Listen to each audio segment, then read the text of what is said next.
ki khubor ka Batisi TV lawan Rashapi da ka Orange Nissan Loom so po near Fire Brigade Shillong. Ke Sorkar jela hadu menta kampat yo lat satya ban Siew ya ke Tulop ke bala sateng la saw panai kenti jongki Nonghikai School SSA na ke daw ba ke Sorkar Pdeng kampat Pyllait satya ya ke Pisa ba ke jela Meghalaya ke deban yo.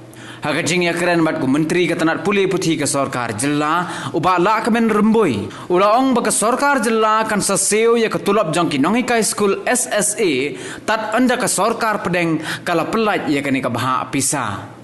Kumban supentip hang ni bagi Nonghikai School SSA ki badan hapo ka Shatri jong ke Meghalaya SSA School Teachers Association kila berngem man penlong naga jingya ki daga bashim shuti arsngi naga mass casual leave lada ka Sorkar kam Siew no ya ka Tulop ka baki dayban yo.